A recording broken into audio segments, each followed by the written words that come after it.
Reels वाली बहू। खाते पीते घूमते फिरते घर में कॉलेज में रील्स बनाने के कारण प्रज्ञा पूरे कॉलेज में हाईलाइटेड है। वहीं मनीषा चिंता में डूबी रहती है। एक रोज जब खाते हुए प्रज्ञा रील्स बना रही होती है तब मनीषा कहती है, 1 मिनट भी चैन नहीं है इस लड़की को। ये नहीं कि खाना तो आराम से खा ले, लेकिन नहीं, अरे थोड़ी देर रील्स नहीं बनाओगी तो आसमान नहीं टूट पड़ेगा। अरे मम्मी, इसी को तो कहते हैं डिटर्मिनेशन। तुम नहीं समझोगी ये सब। भगवान, इस लड़की को सद्बुद्धि दे। जब देखो तब टेढ़ा बाका मुंह बनाती रहती है। मनीषा की बात का प्रज्ञा पर जरा भी असर नहीं होता और वो खाते खाते रील्स बनाती रहती है। दिन बीतने लगते हैं और देखते देखते प्रज्ञा का कॉलेज भी खत्म हो जाता है। आए दिन कोई ना कोई मनीषा को प्रज्ञा की शादी करवाने का सुझाव दे जाता है। सब ठीक ही कहते हैं, प्रज्ञा की शादी कर देनी चाहिए। अपने घर के काम काज में व्यस्त हो जाएगी तो खुद ही ये रील्स और नाच गाना बंद हो जाएगा। मनीषा और प्रेम प्रज्ञा के लिए एक अच्छा लड़का ढूंढने लगते हैं और तभी विकी का रिश्ता प्रज्ञा के लिए आता है, जिसने प्रज्ञा को उसकी रील्स देखकर पसंद कर लिया था। अगले दिन विकी अपने माता पिता के साथ प्रज्ञा के घर पहुंच जाता है और प्रज्ञा साड़ी पहने हाथों में चाय की ट्रे लिए उनके सामने आती है। जब विकी को पसंद है तो हमें भी बहू पसंद है। बहन जी, आप बारात की तैयारी कीजिए। एक बार लड़का लड़की अकेले में बात कर ले तो अच्छा रहेगा। हाँ हाँ, क्यों नहीं। मनीषा विकी को प्रज्ञा के कमरे में भेजती है, जहाँ प्रज्ञा पहले से ही रील्स बना रही होती है। तभी विकी कहता है, आ गए आपके साजन जी। हमारे साथ ये रील्स कंप्लीट करती तो और भी अच्छा रहता। अच्छा जी, अब आ ही गए हैं तो बना ही लेती हूँ आपके साथ। दोनों मिलकर रील्स बनाते हैं। जब वी मीट और तुरंत पोस्ट भी कर देते हैं। फिर विकी कहता है, जब आप साड़ी में चाय लेकर आए तब मुझे लगा कि कहीं मैं गलत घर में तो नहीं आ गया। आप सही है। दोनों की शादी पक्की हो जाती है और शादी के दिन भी प्रज्ञा रील्स बनाने से चूकती नहीं। यहाँ तक कि बारात के समय भी नाचते हुए रील्स बनाती है। सभी लोग प्रज्ञा की तारीफ के फूल बांध देते हैं और प्रज्ञा नाचती गाती अपने ससुराल चली जाती है। सब कुछ अच्छा चल रहा होता है। प्रज्ञा यहाँ भी दिन भर हर चीज की रील्स बनाती रहती है। लेकिन कुछ दिनों के बाद जब सुनीता कहती है, बहू, ये रील्स के साथ साथ कुछ काम भी कर लिया करो। वैसे तुझे और क्या क्या बनाना आता है? मम्मी जी, वैसे तो सब कहते हैं कि मैं सब कुछ अच्छा बनाती हूँ, लेकिन मुझे लगता है कि मैं मैगी अच्छा बना लेती हूँ। हाँ, कॉफी भी अच्छा बना लेती हूँ और वो तो सबसे अच्छा बना लेती हूँ। हैं? अच्छा अच्छा। सुनीता अपना माथा पकड़ लेती है और कहती है, बहू, कुछ खाना बनाना भी सीख लेती। मम्मी जी, मैं लंबी प्लानिंग कर रही हूँ। जल्दी ही मैं इतनी फेमस हो जाऊंगी कि मुझे पैसे मिलने लगेंगे।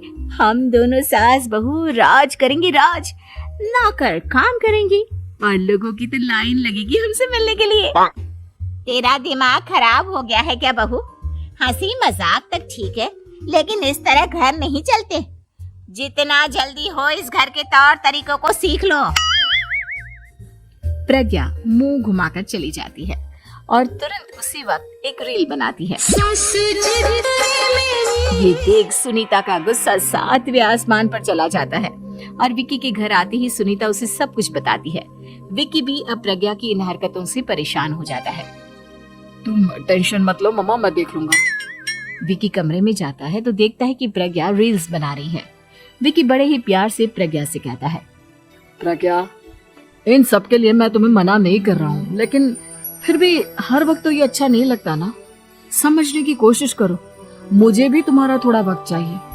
मैं जब ऑफिस से आता हूँ तो मुझे समय देने की जगह इसी में लगे रहते। तुम ज्यादा ही सोच रहे हो। तुम भी मेरे साथ रील्स बनाओ ना, तुम्हें भी बहुत अच्छा लगेगा। तुम्हें इज्जत से कोई बात समझ में नहीं आती क्या? दिमाग खराब हो गया है तुम्हारा इस चकाचौंध से।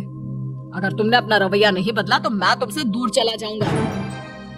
तुम ही रिश्ता लेकर आए थे, मुझे लड़कों की कमी नहीं थी और ना आज है। विकी दरवाजा पटक कर चला जाता है। धीरे धीरे विकी प्रज्ञा से दूर होता जाता है। एक रोज मनीषा प्रज्ञा के ससुराल उससे मिलने जाती है।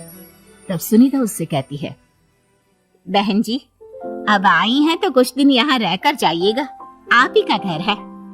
हाँ मम्मी, बहुत दिन हो गए तुम्हारे साथ एक भी रील नहीं बनाई मैंने। प्रज्ञा तुरंत अपने फोन में रील्स ऑन कर लेती है। ये सब मुझसे नहीं होता। तेरा ये भूत अभी तक नहीं उतरा क्या? बहन जी आप कुछ कहती नहीं क्या इसे? जब आप ही कुछ नहीं कर पाई तो मैं कर ही क्या सकती हूँ, सास तो वैसी ही बदनाम है। शाम को घर की लाइट चली जाती है और मनीषा प्रज्ञा से कहती है, मेरे घुटनों में बहुत दर्द हो रहा है, तू लाइट का कुछ इंतजाम करना बेटा। अच्छा कैंडल जला देती हूँ मम्मा। प्रज्ञा गाते हुए कैंडल जलाती है और खिड़की के पर्दे के पास रख देती है। मनीषा जिसे बहुत दर्द हो रहा है वो सो जाती है और प्रज्ञा हमेशा की तरह अपने रील्स में लग जाती है। उधर कैंडल की वजह से पर्दा आग पकड़ लेता है और मनीषा के कमरे में आग लग जाती है। बचाओ, कोई है, बचाओ। सभी भागते हैं और विकी कमरे की आग बुझाने में लग जाता है, लेकिन तब तक मनीषा आधी जल चुकी थी। मनीषा की हालत देख प्रज्ञा रोने लगती है। विकी मनीषा को तुरंत हॉस्पिटल ले जाता है और उसे एडमिट कराता है। विकी प्रज्ञा से कहता है, देख लिया ना, तुम्हारे इस नाच गाने की वजह से आज तुम्हारी माँ की जान जाते जाते रह गई। अब पता नहीं तुम और क्या चाहती हो। उधर डॉक्टर कहते हैं, इनकी हालत बहुत नाजुक है, आधे से ज्यादा जल चुकी है। प्रज्ञा रोती हुई मंदिर में जाती है और भगवान के आगे जाकर कहती है, भगवान मेरी माँ को ठीक कर दो, मैं कसम खाती हूँ आज से ये रील्स बनाना छोड़ दूंगी, बस मुझे मेरी माँ वापस मिल जाए। 2 दिन बीत जाते हैं और मनीषा खतरे से बाहर आ जाती है। पेशेंट अब ठीक है, आप लोग उनसे मिल सकते हो। सब कोई मनीषा से मिलता है और प्रज्ञा सबके सामने अपना फोन तोड़ देती है। मुझे माफ कर दो मम्मा, मैंने तुम लोगों की बातों को नजरअंदाज किया। बेटा कोई भी चीज जरूरत से ज्यादा खराब है। मैंने तुम्हें रील्स बनाने से कभी मना नहीं किया, लेकिन हर वक्त एक ही चीज तो सही नहीं है। मैं समझ गई हूँ मम्मा, आई एम सॉरी। प्रज्ञा उस दिन से रील्स बनाना छोड़ देती है और पूरी तरह से अपने घर में लग जाती है।